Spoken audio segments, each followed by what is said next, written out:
ଧାରଣାରେ ବସିବାର ମୁଖ୍ୟ ଉଦ୍ଦେଶ୍ୟ ହେଉଛି कृषि विभाग में एक कमिटी अच्छी से आत्मा कमिटी। ये कमिटी सालेपुर अंचल कृषक मान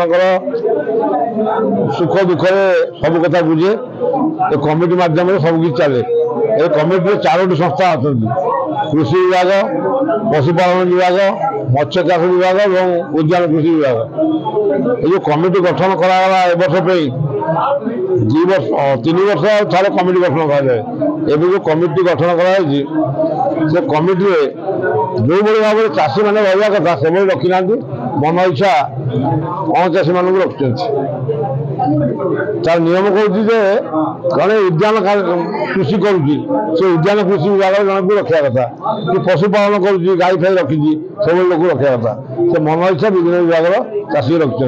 सत्य विभिन्न टूर देखे बुलूँ। कहल कृषि विभाग अफिसर मैंने अधिकांश समय आसुना एकदम सत्य से विभिन्न टूर प्रोग्राम देखे विभिन्न मिछ कथा कहीकि मैंने बुलूँ चाषी मान सहित देखा साक्षात भी होनी। तेणु ये जो कृषि विभाग सालेपुर चली आर माँ बाप केही ना मन इच्छा चली आज जो धारणा चलती 25टा पंचायत चाषी भी रखा कथा गोटे पंचायत 5 जन चाषी रही रटिल पंचायत पंचायत 5 जन चाषी यहाँ कौन कमिटी गठन कर से कमिटी की रद्द करा नूतन कमिटी बचा जाऊ। बड़ कथा हूँ पंचायत समिति 2 जन आसा कथा प्रतिनिधि चेयरमैन कह कथा जे पंचायत समिति रिजर्वेशन ना कि मन इच्छा निजों को रखते तो से कैंसल कर पंचायत समिति जहाँ को पठे निर्भर कर चाषी को रखा जाए। सालेपुर एक कृषि प्रधान अंचल ये आप जानते सालेपुर कृषि उपर बहुत लोग निर्भर कर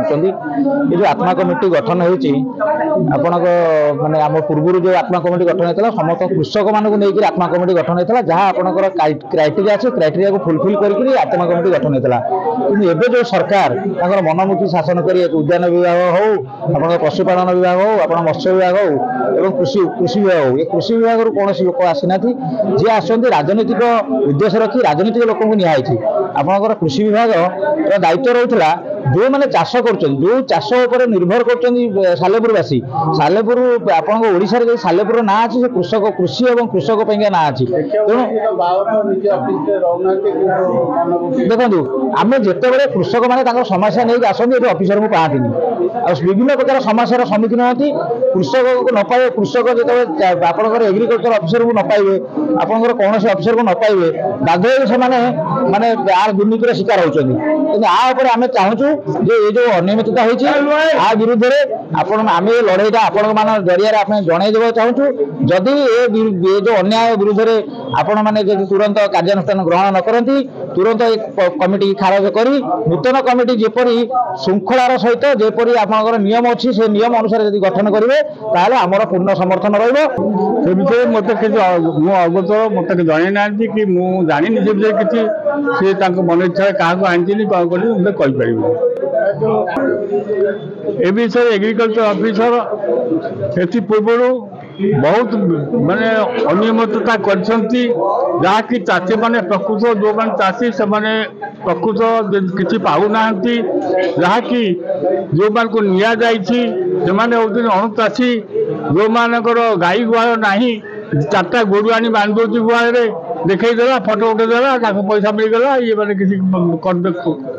चली जाती विषय आमको अवगत किसी होना कि आम से जानूना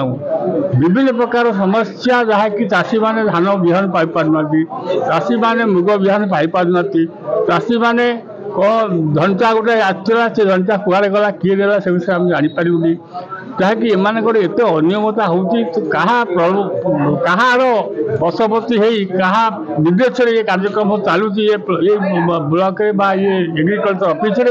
आम जापारू से आम आज ये गणना करूँ जहाँकि प्रकृत जो मैंने चाषी से उपकृत हूँ जो मैंने चाष कर गोरु पालन कर छेली पालन कर प्रकृत लोक दि जाऊ आ कमिटी ଗଢ଼ାଯାଉ, ଯାହାକି ଆମେ ସମସ୍ତଙ୍କର ଅଗୋଚର ଭିତରେ ତାଙ୍କ ମନ ଇଚ୍ଛାରେ ମନମୁଖୀ ଶାସନ କରି ଚାଲିଛନ୍ତି, ଯାହାକି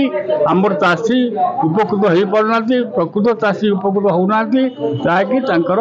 ଏଇ ଅନିୟମିତତା ପାଇଁ ଆମର ଏ ଗଣଧାରଣା। ସେମାନେ ଦାବି କରୁଛନ୍ତି ଯେ ସେଥିରେ ପ୍ରୋବ୍ଲେମ୍ କିଛି ଅଛି ସିଲେକ୍ସନ୍ ପ୍ରୋସେସ୍ରେ, କିନ୍ତୁ ଆମେ ଯେଉଁଟାକୁ କରିଛୁ ସେଇଟା ହେଉଛି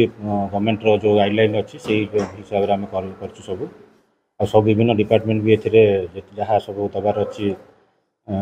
ଯେଉଁ ପ୍ରୋଗ୍ରେସିଭ୍ ଫାର୍ମର ଲିଷ୍ଟ ସେମାନେ ବିଭିନ୍ନ ଡିପାର୍ଟମେଣ୍ଟରୁ ଆସିଛି ଆମ ପାଖକୁ।